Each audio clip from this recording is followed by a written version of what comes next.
Good afternoon, everyone. Our podcast now exclusively for Candy and David Noor of CRJ Capital Partners, Australia. Yes po. And we have our guest. Right now, we have Candy. Candy, good afternoon. Good afternoon din po, Sir Ray. And thank you for, attending in our Yes po. immediate request for Yes your po. presence. And we're here to discuss business. Is Yes that all right, Candy? Yes po. Okay. Candy, how young are you? Not totally around 30. Wow, but you look like 18. Thank you, sir. Oh my gosh.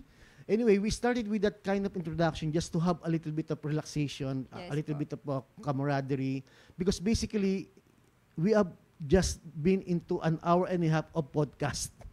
That's the reason why we want to have this kind of podcast for CRG Capital. Yes po. Okay. Candy, can you describe more about yourself and of your business? Yes po. My name is Kaydilyn Pita Nyagras, or you can call me Candy. And my business now is about the Capricorn Project crude oil here in the Philippines. Wow, Capricorn Crude oil crude oil here in the Philippines. in the Philippines. Yes. It's my first time to hear this kind of opportunity in the Yes po. Philippines. And Capricorn is owned by whom? That is owned by Filipino. And you're part of the Yes Capricorn? po. Yes po. and you're representing Capricorn as CEO. Yes as, po, as a CEO po. That's great. And not so often that we hear something like a business in that industry. How you become involved in this industry? Actually, sir, like what I said to the others is I am multitask. I'm related to the people, to heal the people, and also here in the business about the crude oil. It's like too much. I mean, what you call this? Multitasking, Multitask, you're yes. involved to a lot of businesses. Yes, sir. And Capricorn is one of them. Yes, po, sir. Okay, understood. So, what brings you into oil and gas business? Is that the opportunity given to you? How you become involved? And other than that, the opportunity, but this is also my mission to expose our crude oil here in the Philippines. And how it all started? This is started when I, like 2021. 2021? Yes po. And it all started with a friend or with a companion, other business people? Yeah, How do you with, come with the involved? companion and other business people, sir. Okay. And right now, what is the status of Capricorn in terms of its claim? Right now, we are processing the documentary, the other documentation, and the financing out of our country. Okay. So, you mean you need to start from the legalization? Yes po. And what is the current stage of your application for your corporation to be registered or already registered in SEC? We're going to register with the SEC and DOE. We are also contact or what you call this combined with the government, Okay. and yeah. So, you mean you are now doing all the necessary legal documentation Yes, to po, sir. achieve the legality to be able to start the business? Yes po, sir. And with that, you need, as you mentioned early on, a capitalization for that matter. Yes po, sir. Do you have any requirements for, let's say, SEC, who are the incorporators, and then what is the amount involved, and then the same time for the DOE registration and all those kind of legality Yes po, sir. from Sir, that kind of what you call this requirements. There's international foreign people who are the one who fixing like that in our government right now. Okay. Can you expound a little bit more about that?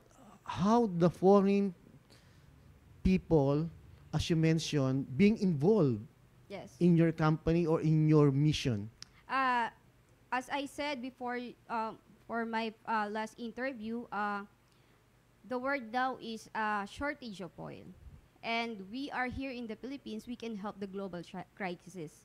And international right now are agree with the mission and the vision of the Capricorn here in the Philippines that we can help the global oil shortage in the world.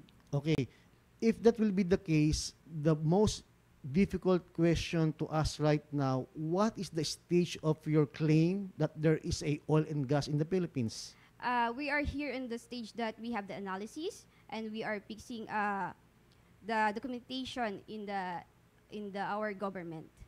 And what does the government response? They are going to respond because they saw that we have a lot of investors that coming here in the Philippines. Okay, and with that, do you like to extend more about what your business? Can you tell our audience from international community? You like to say our opportunity in the Philippines through your company? Yeah, I would like to tell that we can help the global oil shortage around the world. That we have enough to cater what you call this oil global oil Requirements? requirements. Yeah. And we are now what you call this. We will now expose. This is not surrey. This is not a regular oil that we can found immediately in here in the Philippines. This is oil is sacred oil, like what I said to international and even the investors. Our oil here in the Philippines is sacred, and we are now ready to open to expose and also to help our Filipino people. Okay, there's a lot of need to discuss further, but for now, I'm going to end our podcast, Yes, our po. interview. For the last opportunity that you like to share, please let me know. Uh, Any parting words before we close? yeah. I would like to what you call this to encourage all the Filipino, not also here in the Philippines but all over the world to support our sacred oil in the Philippines that we can help globally. Okay, understood. Please, how they going to reach you out? How they can reach you out?